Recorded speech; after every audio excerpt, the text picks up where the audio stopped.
안녕하세요. 저는 50대를 마치고 60대를 바라보고 있는 여자입니다. 저는 지금까지 살아오면서 제 팔자가 참으로 기구하다고 생각했어요. 그런데 지금은 제2의 황금기를 맞은 것만 같네요. 아마 저와 비슷한 나이의 또래분들은 아실 겁니다. 저희가 어렸을 땐 여자들은 공부하기가 참으로 어려웠어요. 사실 공부를 시킨 여자들이 드물었죠. 그 당시에는 공부하는 것도 다 돈이 있어야 했거든요. 집안의 남자들만 공부를 할 수 있었어요. 그래서 저도 어린 나이부터 돈을 벌어야 했습니다. 전 밑으로 남동생이 2명이나 있어요. 아버지는 아주 엄하고 가부장적이셨지만 제 남동생들은 아주 다정했답니다. 누나라면 끔뻑 죽었어요. 제가 번 돈으로 공부하는 것을 미안해했던 기특한 동생들이었죠. 일을 해서 손끝이 다 상하면 몰래 약도 발라주는 동생들이었습니다. 때로는 철이 없었지만 사랑스러운 동생들이었죠. 저는 성인의 나이가 되기 전부터 공장에서 돈을 벌었어요. 미싱 일을 배웠죠. 저는 그래도 손재주가 좋은 편이기도 했고 감도 빠른 편이라 다른 사람들보다 빨리 익숙해져서 당시에는 다른 사람들보다 조금 더 돈을 버는 정도였어요. 그렇게 돈을 벌어서 동생들의 학비와 집의 생활비를 보태기 시작했죠. 정말 다치기도 많이 다쳤고 혼나기도 많이 혼났어요. 옷감을 상하게 하면 저희를 관리하시던 아저씨에게 눈물이 쏙 빠지게 혼쭐이 나기도 했습니다. 그리고 그 당시에는 여자들의 텃세가 심해서 제가 일을 잘하거나 윗사람들 눈에 들면 공장에서 일하는 언니들한테 끌려가서 맞기도 했어요. 그래도 철은 없지만 착하고 다정한 동생들 얼굴을 떠올리며 꾹꾹 참고 버텼습니다. 나도 언젠가 좋은 날이 올 거다 믿으면서요. 제가 공장에서 가장 막내였는데 저보다 몇 년 더 일찍 들어온 언니랑 월급이 같더라고요. 원래는 혼자 일을 하기 몇 년 걸린댔는데 저는 반년 만에 혼자서 작업을 할 수 있었거든요. 그런데 이 사실이 알려지게 되면서 참 괴롭힘을 많이 받았습니다. 하루는 다른 날과 다를 바 없이 공장 언니들 텃세에 묵묵히 참고 있었어요. 그런데 그날 새로 들어온 2살 많은 오빠가 있었는데 괴롭힘을 다 막아주더라고요. 저에게 피해가 오지 않게 말이죠. 능글거리면서 장난스럽게 막아주니까 괴롭히던 언니들도 그냥 깔깔 웃고 넘어가고 그러더군요. 그렇게 매번 백마탄 왕자님처럼 위기 상황에서 저를 구해주는 오빠에게 제가 빠진 것은 어쩌면 당연한 거였죠. 저와 같이 오빠도 저에게 빠졌고 우린 그렇게 눈이 맞았습니다. 저는 처음 하는 사랑이었어요. 처음 해보는 거라 그런지 정말 무섭도록 빠졌죠. 온 세상이 막 반짝반짝 빛나는 것만 같았습니다. 그러다 하루는 여느 때와 다를 바 없이 열심히 미싱질을 하고 있었어요. 그날 저희 담당 아저씨가 간식거리를 싸들고 왔더군요. 하나씩 나눠주면서 열심히 일을 하라고 했죠. 그런데 한 입 먹으려고 하는데 욱 하고 속이 막 울렁거리더라고요. 불안했어요. 아니나 다를까 임신을 했더라고요. 바로 오빠의 아이였습니다. 저는 오빠에게 이 사실을 알렸어요. 저희 집에도 알렸죠. 엄하셨던 아버지는 몸을 어떻게 그렇게 함부로 굴리고 다니냐며 매를 드시려고 했지만 동생들이 기를 쓰고 막아주었죠. 당시엔 어린 나이에 결혼해서 가정을 꾸리는 게 당연시되던 사회였기 때문에 결국 저희 부모님도 이왕 이렇게 된 김에 서둘러 결혼하라고 하셨어요. 그렇게 급하게 오빠와 저는 식을 올렸고 부부의 연을 맺었습니다. 하지만 그 당시에 제가 간과했던 사실이 하나 있었어요. 바로 저희 시어머니가 보통분이 아니란 거였죠. 오빠는 외동아들인데다가 아버지가 일찍 돌아가셔서 홀어머니를 모시고 살았어요. 그때는 시부모님을 모시는 게 당연해서 저도 시댁에 들어가서 살게 되었죠. 그런데 시어머니가 진짜 상상 그 이상이었습니다. 몸이 무거워지자 공장일도 그만두게 되었는데 그러다 보니 하루에 잠을 자는 시간만 빼고 시어머니와 함께했죠. 진짜 괴롭힘도 그렇게 독한 괴롭힘이 없었습니다. 원래 시어머니는 저보다는 나은 조건의 여자를 며느리로 삼고 싶어 하셨는데 애를 임신해서 결혼시킨 것도 마음에 들지 않으셨고 저희 집이 가난한 것도 싫어하셨어요. 그러니 제가 얼마나 눈엣 가시였겠습니까? 막달이 되어도 제게 살림살이를 가르친다는 핑계로 온갖 참견을 하셨어요. 임신한 배 모양도 딸을 낳을 게 뻔하다고 매 순간 저를 핍박했죠. 아들을 낳으라고 매일 귀에 딱지가 않도록 말을 하는데 딱 미칠 것만 같더라고요. 남편에게 수차례 말했어요. 어머님이 괴롭히니 말려달라고 부탁했지만 처음과 달리 시간이 갈수록 남편은 피곤하고 바쁘다며 저를 외면하기 시작했죠. 제가 잘하면 달라지겠지라는 희망만 안고 견뎠습니다. 결국 출산의 날이 다가왔고 전 시어머님의 예상과 달리 아들을 낳았어요. 솔직히 속으로 다행이다 싶었죠. 아들을 낳았으니 대우가 달라지겠다 싶었지만 아니었어요. 남편은 연애 때와는 달리 아이에게 관심도 없더군요. 그래도 아들은 참 순한 아기였어요. 엄마가 힘든 걸 알아주는가 싶었죠. 그때까지만 해도 남편이 피곤하면 피곤한 줄로만 알았고 힘들다고 하면 힘든 줄로만 알았어요. 아기를 봐야 해서 전 돈을 벌어올 수도 없었거든요. 아무리 저와 아이에게 차갑고 무심하게 대해도 견뎠습니다. 근데 제가 눈치가 없었던 거더라고요. 알고 보니 저랑 친하게 지냈던 또 다른 공장 여직원과 눈이 맞아 있었습니다. 처음엔 기우겠거니 했어요. 모른 척 했습니다. 잠시 나돌다가 가정으로 돌아올 거다 하며 스스로를 세뇌했죠. 근데 그걸 시작으로 제가 묵인한다는 것을 알았는지 대놓고 이 여자 저 여자들을 만나기 시작하더라고요. 속에서 천불이 나서 남편에게 제가 화를 내면 시어머니는 득달같이 쫓아와 제게 돈도 벌지 못하고 할 줄 아는 것도 없으면 입 다물고 살라며 소리 지르곤 했죠. 남자가 바깥 일을 하다 보면 놔둘 수도 있다며 제게 이해하라고 소리치기만 하더군요. 어쩔 수 없이 저는 아들 하나만 보고 버텼어요. 속이 썩어 문드러지는 것 같았죠. 하루는 너무 힘이 들어 친정에 갔다 온 날이었습니다. 오랜만에 동생들이 반기는 모습을 보니 숨통이 트이더라고요. 그런데 친정에 들고 오려고 했던 선물을 시댁에 두고 와서 아이는 엄마 손에 맡기고 저는 오랜만에 홀가분하게 동생들과 함께 시댁으로 갔어요. 어차피 이 시간에는 아무도 없을 거라고 생각했거든요. 두고 온 물건만 들고 다시 나오려고 했어요. 그런데 집에서는 제가 상상치도 못했던 일이 벌어지고 있었습니다. 집에 도착했는데 현관에 웬 낯선 빨간색의 구두가 놓여 있었고 정체불명의 소리가 들려왔어요. 남동생들은 이게 뭔가 하는 표정이었고 저는 현관에 우두커니 서서 구두만 바라보고 있었죠. 그런데 갑자기 우당탕탕 하는 소리가 들려와서 퍼뜩 고개를 들어보니 남동생 둘이 씩씩대면서 방문을 부수고 있더라고요. 놀라서 다가갔어요. 그런데 큰동생이 제 눈을 가리더군요. 누나, 이런 거 보지 마! 라고 하면서요. 저는 괜찮다고 하며 제 눈을 가린 손을 내렸어요. 참, 보지 말걸 싶었죠. 저는 그 광경을 보고 충격에 휩싸였습니다. 전 아무런 말도 할 수 없었어요. 남편과 낯선 여자는 저희를 동그랗게 커진 눈으로 쳐다만 보더군요. 그 상태로 저는 동생들의 손에 이끌려 시댁을 나왔습니다. 뒤에서 막내가 탄식을 내뱉는 듯한 소리도 들렸죠. 아무리 내가 싫고 질려도 자기 아이를 낳은 여자인데 어쩜 이럴 수 있나 싶더라고요.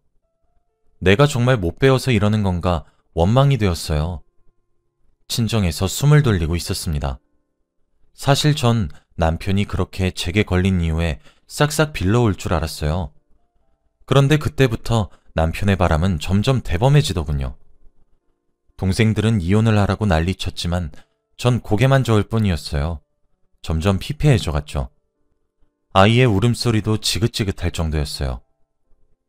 그렇게 남편과 이혼을 했습니다. 이혼을 해야 되겠다고 결심했을 때도 참 기가 막혔죠. 아침에 술에 떡이 된 남편과 새벽에 남편이 데리고 들어온 내연녀, 그 둘을 위해 해장국을 끓여다 바쳐야 했거든요. 그날따라 그 신세인 제가 너무너무 스스로가 불쌍해 보였어요. 그때가 계기가 되었고 정신을 차려보니 이혼 서류에 사인을 했더군요. 그때는 이혼이 흠이 되는 시대였기에 어디 말할 곳도 없었고 제대로 된 위자료도 한 푼 받아내지 못했습니다. 그리고 직업이 없단 이유로 아이의 양육권도 빼앗겼어요.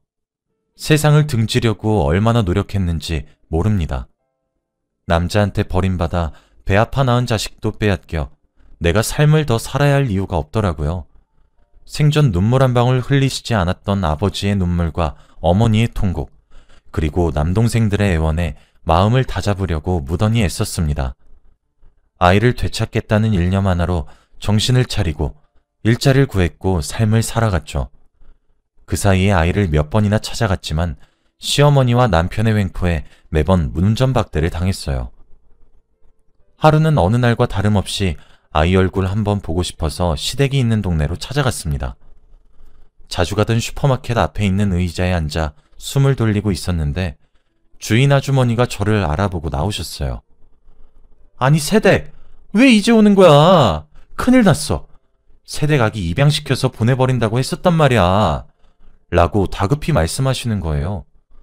저는 그게 무슨 소리냐고 했는데 아주머니는 남편이 재혼을 하기 때문에 아기를 입양 보내려고 하는 거라면서 제게 이런저런 말들을 조잘조잘 늘어놓기 시작했죠. 청천벽력 같은 소리였습니다. 저는 그 소리를 듣자마자 시댁으로 달려갔어요. 하지만 시댁은 집을 비우고 사라졌더군요.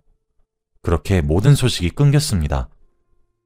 그 이후로 시댁 관련 소식은 아무것도 들을 수가 없었어요. 전 그렇게 아이를 잃게 된 겁니다. 그리고 제 세상 또한 무너졌어요. 화가 난 친정 식구들이 총동원해서 이잡듯이 남편을 찾아 헤맸지만 찾을 수 없었어요. 남동생은 제 모습을 보면 남편을 찾아 어떻게든 복수하겠다며 이를 부득부득 갈았죠. 그로부터 25년이 흘렀습니다. 그 사이에 부모님은 돌아가셨고 제가 뒷바라지에서 열심히 키운 동생들은 번듯한 직장을 가져서 성공했고 결혼까지 했죠. 그리고 아이까지 낳았어요. 저는 가슴속에 제 아이를 묻고 지냈습니다. 조카들이 재롱을 부리면 눈에 제 아이가 밟히는 듯 했죠. 동생들이 데려온 여자들도 하나같이 착하더군요. 제가 동생들의 어머니 역할까지 해줬다며 동생들 부부끼리 돈을 모아 제 명의로 가게를 하나 차려주었거든요. 다 늙은 나이에 작은 식당에서 사장님 소리도 듣고 살았습니다. 그러다 제가 일하는 가게가 입소문을 탔고 맛집 프로그램에 소개되기도 했죠. 다른 날과 다를 바 없이 열심히 장사 준비를 하려고 하는데 어떤 청년이 저희 가게를 찾아왔더라고요. 가게를 오픈하기도 전에 말이죠.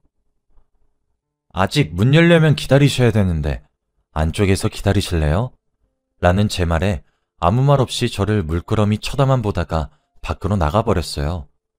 저는 이상하다 하면서도 익숙한 얼굴에 고개만 갸웃거렸죠. 그로부터 며칠 후 그 청년은 또 저희 가게를 찾아왔더군요. 이번엔 마감 시간에 맞춰서 말이에요. 얼핏 술 냄새가 나는 것 같기도 했어요. 청년은 대뜸 저에게 삿대질을 하며 왜 저를 버렸어요? 라고 하더라고요. 영문을 모른 채 청년 너무 취한 것 같아요. 집이 어디예요? 라고 물었더니 왜 제가 어렸을 때 저를 버리고 집 나갔냐고요. 이젠 제가 기억도 안 나요? 라고 소리를 치는 겁니다. 그 청년은 바로 25년 전에 헤어졌던 제 아들이었어요. TV를 보다가 우연히 제 가게가 소개되는 프로그램을 보게 되었다고 해요. 그런데 자기가 가지고 있었던 옛날 사진에 나온 모습과 비슷하고 자기가 들었던 엄마 이름과 똑같아서 찾아온 거였다고 해요. 여기에 올 때까지만 해도 긴가민가 했는데 저번에 오픈하기 전 제 얼굴을 마주했을 때 이 사람이 친엄마구나 하는 촉이 왔다고 하더라고요. 그러면서 왜 자기를 버리고 도망쳤던 거냐고 엉엉 우는데 저도 부둥켜 안고 엉엉 울었습니다. 진정하고 들어보니 남편은 아이를 입양 보내는 데에 실패했다고 해요. 제 아들은 눈칫밥을 먹으면서 자랐고 엄마를 찾는 아들에게는 남자에 미쳐서 널 버리고 집을 나갔다고 속였더군요. 어쩜 아빠라는 사람이 그렇게 악마 같을 수 있는지. 아들은 성인이 되고 나서 집을 나와 독립해서 살고 있었습니다. 커가면서 새엄마에게 구박이랑 구박은 다 받고 자랐고 아이 아빠도 사랑 한 톨 주지 않았더군요. 25년 만에 재회한 아들은 너무 낯설었지만 자세히 보면 어렸을 때 얼굴이 많이 남아 있었어요. 저와 아들은 극적인 재회를 하게 되었고 제 집으로 아들이 들어오게 되었습니다. 제가 그동안 얼마나 찾아 헤매고 다녔는지 아이 아빠와 제 사이에 일어났었던 가정 파탄의 이유가 무엇인지 아들에게 낱낱이 설명해 주었죠. 아이는 제가 버리지 않았던 사실을 알고는 이제 다 괜찮다며 절 꼭 안으며 눈물을 흘리더군요. 아기였을 시절에도 눈물이 많았는데 커서도 똑같구나 싶었습니다. 매일 아침 아들 아침상을 차렸고 아들이 무슨 음식을 좋아하고 무슨 음식을 싫어하는지 등등 아들에 관해 공부하기 시작했어요. 정말 재밌었어요. 행복의 연속이었죠. 그렇게 몇 년을 같이 살았어요. 아들이 하루는 제게 아가씨 한 명을 소개시켜주며 결혼할 사람이라고 하는 겁니다. 제 품속에 돌아온 지 몇 년 되지 않아 마음 같아선 결혼을 반대하고 싶었어요. 좀 더 끼고 살고 싶었거든요. 하지만 이제 행복이 뭔지 알 것 같단 아들의 말에 결혼을 허락했죠. 아들의 상견례를 위해 저는 전 남편을 만나야만 했습니다. 아들은 자기 결혼 때문에 제게 몹쓸 짓을 하는 것 같다며 정말 미안해했죠. 상견례를 하기 하루 전날 전 남편을 먼저 만났어요. 아들 결혼에 대한 이야기로 미리 입을 맞춰야 했기 때문이죠. 너무 오랜 세월이 흘러서 그런지 미움도 희석되었나 보더군요. 서로 늙어서 주름이 생긴 얼굴을 보고 있자니 원망하는 마음도 안 들었습니다. 오랜만이란 말을 제외하곤 아들의 결혼 이야기뿐이었어요. 시간이 흘러 아들의 결혼식 당일 혼주석에 앉아 있으니 정말 감회가 새롭더군요. 오만 생각이 다 들더라고요. 그 후 아들과 며느리는 저를 모시고 살고 싶다며 셋이서 함께 살고 있어요. 아들의 고집으로 봐서 처음엔 저도 괜찮다고 거절을 했는데 며느리가 만만치 않더라고요. 전 남편은 종종 아들 안부에 관해 제게 전화가 와요. 아들은 모든 진실을 알고 난 뒤에 아이 아빠와 거의 연을 끊듯이 지내는 것 같습니다. 전 남편의 엿보니까 저는 아들 뜻을 존중하고 있어서 알려주고 있지 않고 있어요. 지금은 우리 며느리가 쌍둥이 손녀들을 낳아서 함께 아이를 봐주면서 제2의 인생을 즐기고 있어요. 눈에 넣어도 아프지 않습니다. 어째 손녀들이 우리 아들 어릴 적 모습이랑 어쩜 그리도 판박인지 옛날 생각이 참 많이 나네요. 저는 남편에게 버림을 받았고 아이를 뺏겼고 힘들게 돈을 벌어야 되는 가정이 되었고 책임져야 할 동생도 둘이나 있었어요. 지금 생각해보면 제 나이도 참 많이 어렸습니다. 그래서 전 제 팔자가 기구하다고 생각했어요. 이렇게 불행할 수 있나 얼마나 우울함에 빠졌는지도 몰라요. 그런데 지금 이렇게 행복해질 수 있다는 걸 전혀 예상하지 못했습니다. 동생들이 가게를 차려주지 않았다면, 제가 프로그램에 소개되지 않았다면 우리 아들을 아직도 만나지 못하고 있었겠죠? 천류는 끊을래야 끊을 수 없단 말이 이럴 때 쓰나 봅니다. 하늘이 이어준 부모와 자식의 인연을 이렇게 증명하게 되니 참 생각이 많이 드네요. 오늘은 손녀들의 생일이에요. 며느리 먹일 소고기를 사서 집으로 돌아왔는데 곤히 잠자고 있는 손녀들을 보니 문득 제가 살아온 세월이 주마등처럼 지나가는 듯해 이렇게 사연을 적어 보내봤습니다. 긴 글 읽어주셔서